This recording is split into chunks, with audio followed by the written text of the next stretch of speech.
fucking first cut. Golly.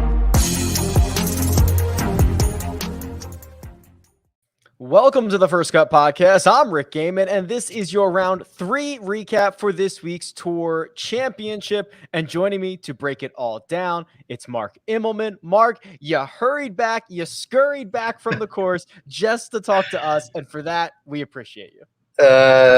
Truth, Rick, I hurried as fast as you can hurry through Atlanta traffic, which typically calms down a little on the weekend.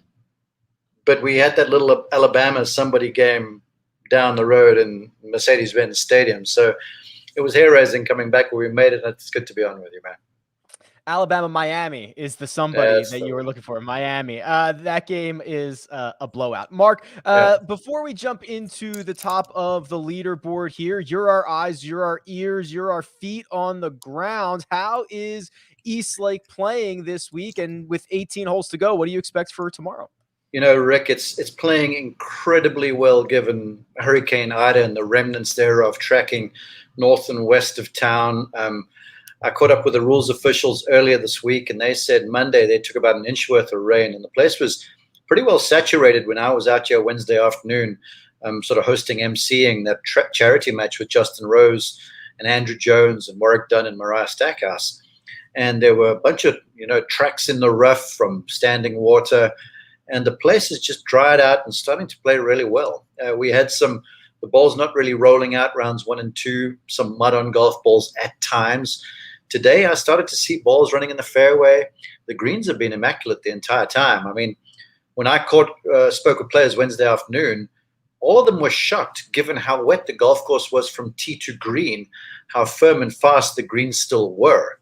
And so like Corey Connors mentioned to me, he goes, it is placing such a premium on playing from the fairway, because if you're coming out this wet Bermuda rough to firm greens, you've got no chance. And so I feel like it's been a really good test. It has played easier, because the ball's sort of sticking in the fairway a little bit more still. But that being said, if you look at the leaderboard, in my opinion, like it mostly does, it's identifying the guys who've been playing the best. Yeah, it certainly appears that way. And the man at the top of the leaderboard is Patrick Cantlay. Mark, his Friday round was steady Eddie. It was 4 birdies, 0 bogeys. His Saturday round, not nearly as clean. He had 3 bogeys on the card, kind of fought himself on a couple of swings. But at the end of the day, it's a 3 under 67. And that 2-shot lead that he started with on Thursday morning is the same gap that he will enter Sunday's final round with. So all of those naysayers about the staggered start, where they're now. No, just all jokes aside, you know the truth of it is the closer you get to the finish line, the more the nerves become jangled and things are going to tighten. Look, I don't care who you are and what the condition of your resume is like and how many trophies you got on the mantelpiece and how many millions of dollars you got in the bank account. 15 million reasons to tighten up a little bit. And the closer you get to Sunday afternoon late, the more things start getting a little real. And, that freewheeling nature he had going on, perhaps that tightened up. But kudos to him for, I wouldn't call it the bad day, because I thought the rules officials introduced the guys with a few easier hole locations the first few holes, so you could climb under par. But from then, it was a pretty good test, and it was going to challenge you coming in, and the margins are sort of fine. So you can expect the odd bogey or two. I think what he's done has been great. And building on to tomorrow, I think just avoiding the odd big number, because you can have the odd paper cut, the odd bogey, but just don't turn that into anything disastrous. So he got by a good day today in 67. If you had offered him that teeing off, he would have said, sure, I'm out of here. Yeah, absolutely right. He would have. For the week in just raw scoring, don't count the starting strokes, he's 10 under par, so he's played great. He is 2 shots back of the shadow leaderboard to the man, Jon Rahm, Mark, who shot a 68 on Saturday. Rahm continues to impress. He's been within arm's reach, essentially, of Patrick Cantlay throughout the entirety of this event. He started 4 shots back. He's been 1 back, 2 back. He's 2 back going into the final round. He's just been hanging around, biding his time, and with 18 holes to go, he's right in the mix yet again. And I commend Kyle Porter for all the research he's done on Jon Rahm, and he's pointed out a number of different ball striking metrics that have just proven how good Jon Rahm is. But I got to tell you, man, I've seen some golf in my 50 years, and I've spent a little time watching him in practice. I saw him when we had featured holes later on in our PGA Tour Live broadcast, and he is hitting the thing out of the center of the bat with high regularity. And you can speak about strokes gained, approach, and whatever, but these balls are hit hard, and more to me, they hit free. There's never any hold back. Like if he's between clubs, he and Adam Hayes are pulling the shorter club, and they are going aerial, and this thing is lashed, man, I got to tell you. And when a player is comfortable, when you can see that the club head moves uninterrupted from the top of the backswing to the follow-through. And every pass I've seen Jon Rahm make has had that essence to it. So what I'm seeing, I guess, is bearing out what Kyle was saying statistically, and that he's swinging so free and just striking it so well. He's going to give himself a lot more opportunities tomorrow. Yeah, in terms of the raw scoring, he is 12 under par for the week. It is the best in the field. There were 2 65s out there on Saturday, Mark. One early by Abraham Answer, and the other by Justin Thomas. Who? A man that I know you are keeping close tabs on. Hell yeah. He's on my favorites on my leaderboard, on my phone favorite. Mm-hmm. Yeah, I mean, we can get into this with the day that Bryson had and the day that Justin Thomas had. I'm doing some quick napkin math over here on the one and done standings, but it was Justin Thomas who went absolutely nuts. He made birdies at 12, 13, 14. He had 3 more on his front 9. He actually gave one back, Mark, on 18. You always wonder how a guy sleeps at night, knowing he shot a great round, knowing he made a big move, but he got to 18, which is a hole that many golfers have taken advantage of, and you cough one up there. Just a little sour taste in the mouth for dinner tonight. The Justin Thomas I saw on the golf course when he came through our featured hole, when a guy's feeling it because they get this glazed over look in their eyes. And 15's the par 3, and we're done with featured holes, and I'm standing on the left side of the tee, and he comes walking past. Now, I've known Justin Thomas since he was a scrawny tot coming out of Alabama, all right? And he just completely walked past me, and you could see he was so singular in the focus, and you got the sense, I got the sense that this boy is feeling it. And then there he's on the tee, and little breeze out the right. He tries to sort of carve a 6-iron against the breeze, pulls it some into a horrid spot in that left bunker. And I'd been there for a while, and nobody had got the thing up and down because the bunker was firm. He hit this gorgeous little touch shot and then made the 5.5-footer. So to me, he stole one. Now, spending one on 18, yeah, I'm sure he will rue that. But I got to tell you, Rick, the guy I saw walking onto 15 is like this boy. He was not unconscious, but he looked like he was up for a battle with anybody. And if Goliath was on the tee, Justin was going to take a 6-iron to the guy's knees, because it was that sort of situation where you see the athlete at the height of his powers, full adrenaline surging, off we go. So I think, the blip on 18, it's just that. It's a blip on the radar, the 18 more opportunities tomorrow, and he's looking fairly stout.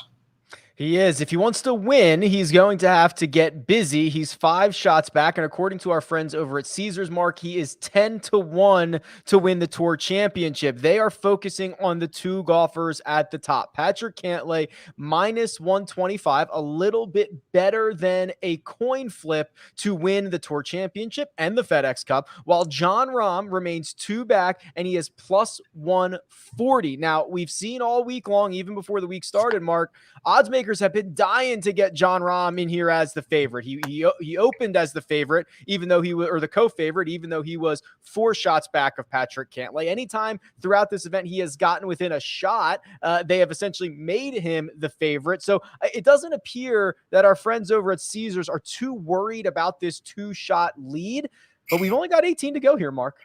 Mm-hmm. Hey, here's my take. It's well deserved that the fact that he's the favorite, he's the number 1 player. He's playing beautifully. But, in final rounds, he's yet to really convert. I mean, he didn't play the final round at the Memorial because of the COVID debacle, and he played beautifully at the US Open and was sort of in the mix, but then finished with a flourish on 17 and 18. And all of a sudden, he's the champion. And then a few times he's played with the lead and sort of spilled the thing, to be honest with you. But I still think he's the favorite. But my take is this, and I will say this to you guys until you put me in a coffin one day. You show me a man that can putt, and I will show you a match for any man. And the way Patrick Cantlay hits it, that's good enough. But the way he's rolling it, man, he's made some saves today to keep himself in it. He is the hole must look like the size of a bucket. Now that, to your observations always, which are very appropriate, that hole's going to look smaller, but it's going to look smaller for everybody. And Rahm is 2 back. So he's, in my opinion, got to get off to a fast start tomorrow and try and clip into that lead.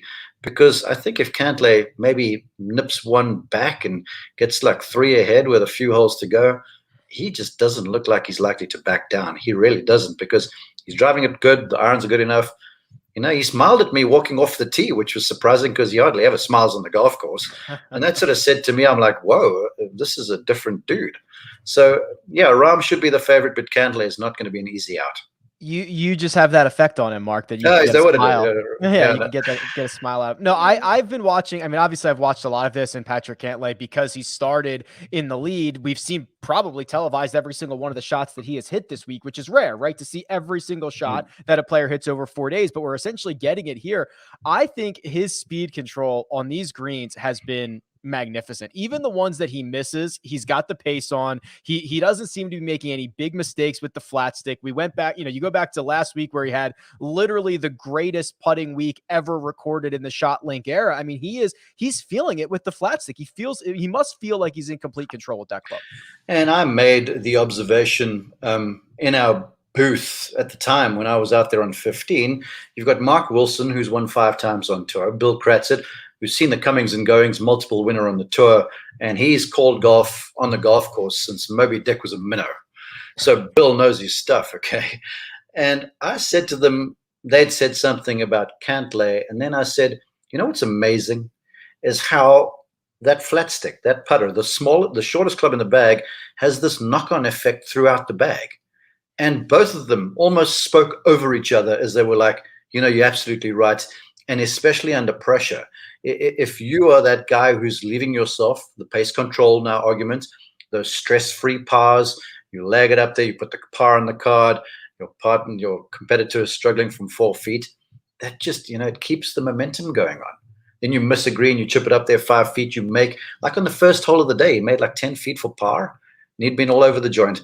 That does worlds for confidence, and I'll tell you what, in a situation where this could potentially become that 2-horse deal between Rahm and Cantlay, you make putts on the other guy and you're going to wear him down mentally. It's a reality. I can't wait. One more round to go in our super season. And we had a WD today from one of the game's biggest names. We're going to talk about that. But first, we're going to take a quick break and hear a word from our partners. And we're back. Mark, Brooks Koepka withdrew from the Tour Championship here on Saturday. There was footage of him on the side of, I guess it was 10 fairway, kind of in the rough by a tree, just absolutely demolishing a tree root. And a tree root is the arch nemesis of the golfer. From what we understand, and obviously he and his caddy Ricky Elliott did not think it was there or know it was there or did not think it was going to be an issue. He tried to gut it out. He took a couple of more swings onto 11, kept shaking the wrist, and then in the post round interview, or I guess before he left the grounds, he basically mentioned that this is the same wrist, Mark, that he had issues with a couple of years ago, and he really just didn't want to risk anything and just see how it goes. Obviously, we've got the Ryder Cup coming up, but this was it's always scary to see a guy smack a root like that. Yeah, I'm not in the position to comment with any authority on this because I was on the course. I heard the reports. But what I can tell you, first off, you're right. I have no idea that the Ryder Cup looming had a big decision on him pulling out. And then secondly, and I've said this time and time again, and Brooks appears to have been a bit snake bit when it comes to injuries. there are no guarantees. Tomorrow is never a guarantee. You never know what's likely to happen. It could be one shot like that, even in practice, where you jam that right wrist or whatever it was against a root, and there goes your season. I'm related to someone who had to have wrist surgery, and it didn't put paid to Trevor's career, but it was, kind of the foreshadowing of Trevor becoming a TV guy earlier than he should have. So it's real. These guys are at the speeds they're going, playing on the knife edge most of the time, and I'm sad to see it. But that being said, I'm sure Captain Stricker is glad that one of his dogs is taking a little time off just to heal that thing up before Whistling Straits. Well, we are potentially going to get a little bit of news from Brooks Koepka on the injury front before the Ryder Cup because, Mark, you may not know this, he has a match scheduled with Dave Portnoy of Barstool where he is intending to play, Brooks this is, left-handed next week. So I guess we're going to find out sooner rather than later.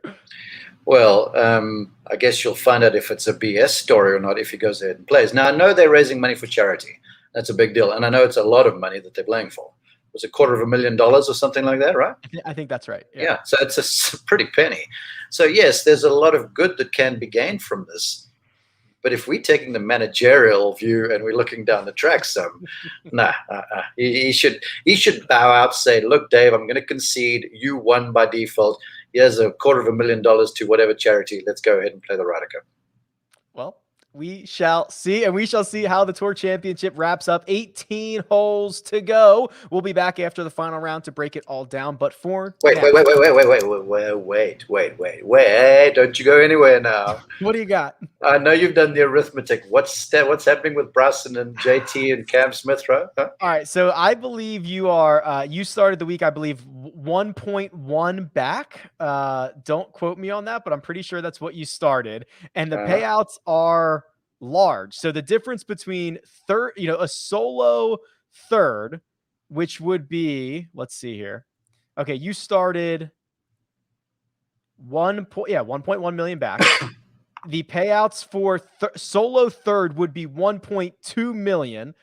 Right. Okay. Maybe it was more than I thought. Maybe I'm safer than I thought. So if you got 1.2 from JT and I got, let's see, T7 from that's not enough. Bryson, I'd get like 600,000. No, you need more. You need Bryson to have another day like he had today, and JT to like tie for second or something. I'm not allowed to do that. I'll tell a quick story. I come from a golfing family.